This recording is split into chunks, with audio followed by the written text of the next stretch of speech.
కాపాలికుల దగ్గర నుండి సాక్షాత్ శివావతారులైనటువంటి శంకరాచార్యుల వారి వరకు ఎన్ని సంప్రదాయాలు శైవంలో ఈ లోకంలో ఉన్నాయో అన్ని సంప్రదాయాలు శ్రీశైలానికి చేరి శ్రీశైల మల్లికార్జునుణ్ణి పూజించినవే. శ్రీశైలానికి అంత దగ్గర సంబంధం. అక్కడ శంకర భగవత్పాదులు వెళ్ళారు ఒకనకొకప్పుడు. వెళ్ళి శంకర భగవత్పాదులు తపస్సు చేసుకుంటుంటే ఒక కాపాలికుడు వచ్చాడు. ఎందుకు కాపాలికులకు ఆయన మీద కక్ష అంటే, ఆయన అనేకమైనటువంటి వాదనలను తిరస్కరించి వైదికమైనటువంటి ఆరాధనా విధానాన్ని ఆవిష్కరించారు ఈ దేశంలో. అందుచేత కాపాలికులకు కూడా ఆయన మీద కక్ష ఉండేది. అతను వెళ్ళన్నాడు, నేను ఎంతో పూజ చేశాను, ఇక నేను అమ్మవారికి ఒక చక్రవర్తి తల కాని సర్వసంగ పరిత్యాగి తల కాని ఇవ్వాలి. చక్రవర్తి తల నేను ఎలా తీసుకొస్తాను? వెళ్ళలేను, చంపేస్తారు. మీరు సర్వసంగ పరిత్యాగి, మీ తలకాయ అమ్మవారికి ఇస్తాను, మీ తలకాయ ఇస్తారా అని అడిగాడు. అయితే శంకరాచార్యుల వారు అన్నారు, నేను ఈ శరీరం కాదు అని సన్యాసం తీసుకున్న రోజున నిర్ణయించుకున్నాను. కాబట్టి నీకు నా తల వలన ఉపకారం జరుగుతుందంటే తీసుకో. కానీ నా శిష్యులున్నారే, వాళ్ళు ఎప్పుడూ నీ శరీరంలో ఉండాలని కోరుకుంటారు. ఎందుకంటే గురువు గారు శరీరంలో ఉంటే మంచి మాటలు చెప్తారు. అందుకని నేను సశరీరుడిగా ఉండాలని కోరుకుంటారు. వాళ్ళు పాతాళగంగా స్నానానికి వెడతారు. వెళ్ళినప్పుడు నా తల తీసేసుకో అన్నాడు. శిష్యులందరూ పాతాళగంగా స్నానానికి వెళ్ళారు. శంకరాచార్యులు వారు ఒక్కరూ కూర్చుని ధ్యానం చేస్తున్నారు. ఈ కాపాలికుడు వచ్చి కత్తి ఎత్తి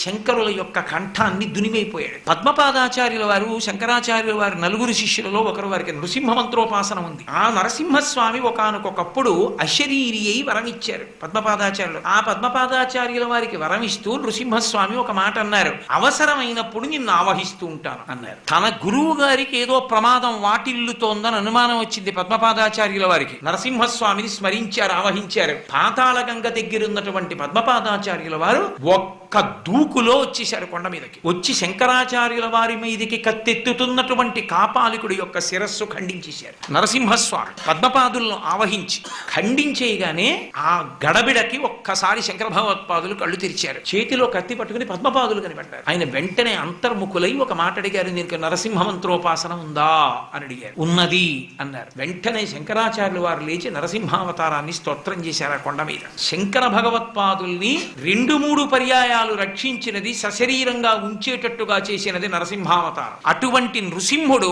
ఇప్పటికీ శ్రీశైల క్షేత్రంలో పూజలు అందుకుంటున్నాడు. ఎక్కడున్నాడో తెలుసా మీకు?